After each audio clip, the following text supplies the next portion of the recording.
talaga ang trail pag umuulan. Sabi nila super light trail lang to, pero ewan natin ngayong umuulan.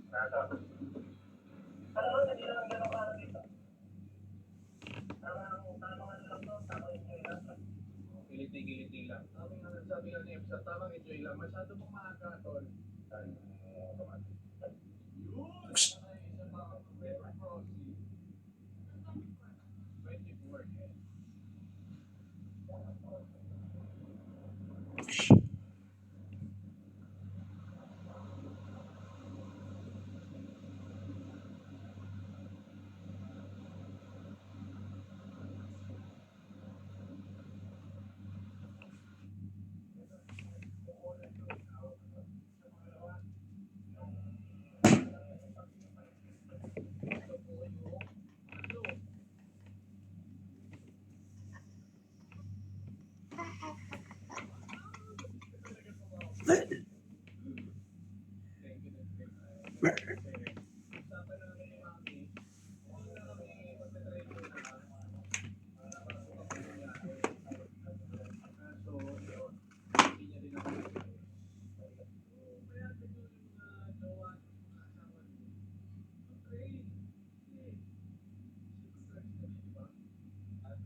Stop.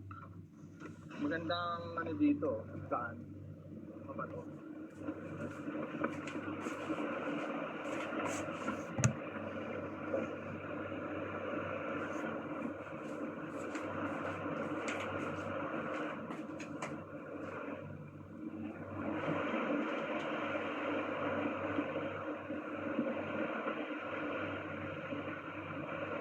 Ito na yung pangwalo. Oo, malalim siya. May konting putik-putik na. Wow. Pangilang ilog na to. 8, Kuya Bong. Tapos na pala tayo.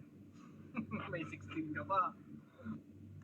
So, so far, ang oras natin is 10:40. Wala pa naman kaming madahanang technical o sitwasyon.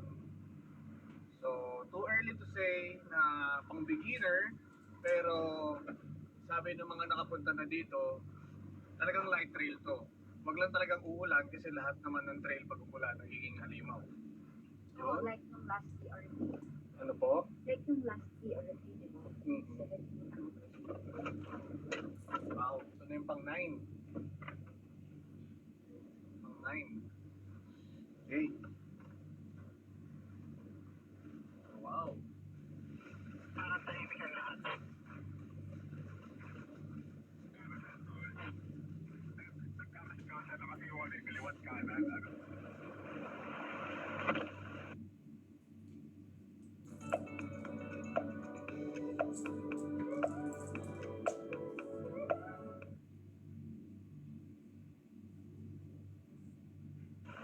Ito pang 10.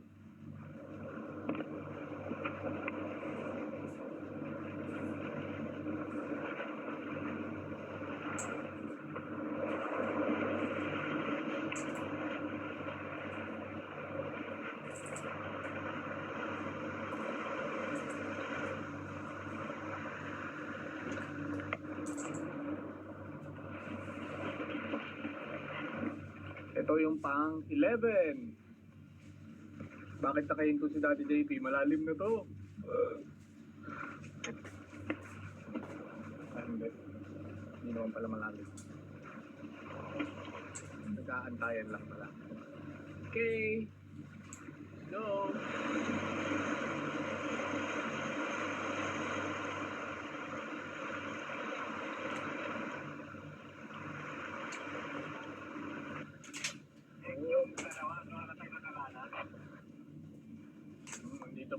Rider. Nandito po si Ghost Rider. Si Tata. Yan po si Ghost Rider. Unang Ghost Rider. Unang Ghost Rider ng Pilipinas. Hati-hati tayo sa hotdog. Check lang ang natitira ng pagkain noon. Check lang meron ng hotdog. Hati-hati pa tayo. Narinig niyo ako daw lagi nagtitira ng pagkain. Kasi lagi kaming nasisitwasyon. Sila kasi pagpalabas na pinamimigay na yung pagkain. Ako nagtatabi ako ng sardinas, ng itlog, kanin, para pag nagutom, may bubunutin. So, safe naman ito sa mga newbie kasi wala siyang bangin. Dahil nga puro rivers, so nasa kapatagan lang tayo, wala tayo sa ibabaw ng bundok. Okay. So binabaybay natin yung mga ilog at yung mga kapatagan. Oh, masukal-sukal na dito ah. Tsaka matigas yung lupa dito, compacted. Yan. Hindi siya yung mga loose na lupa. So, ito kaya to ng mga jeepney. Yun lang, yung river crossing, doon lang medyo magkakaroon ng question pag tumaas yung tubig. Pero kung terrain lang, kaya to ng mga jeepney. Kasi may mga nagme-message minsan sa amin, nagtatanong kung kaya daw ng jeepney, kung kaya daw ng all-terrain tires.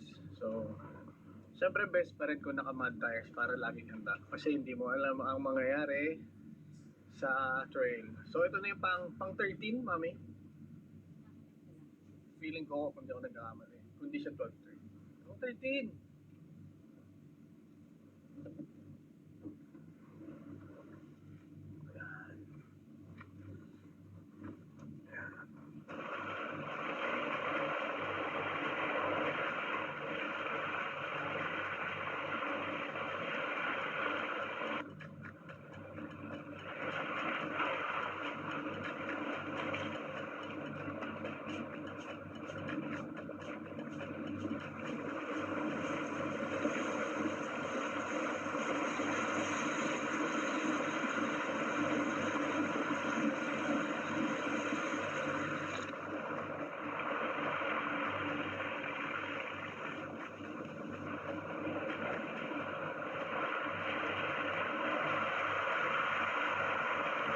Basic lang kung makikita nyo, ito yung paahon from the ilog na hindi ko alam kung 13 o 14.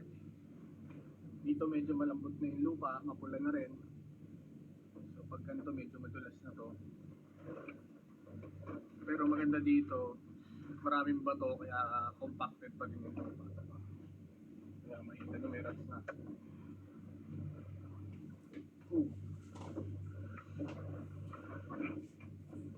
Nag-i-engage yung ABS, madulas.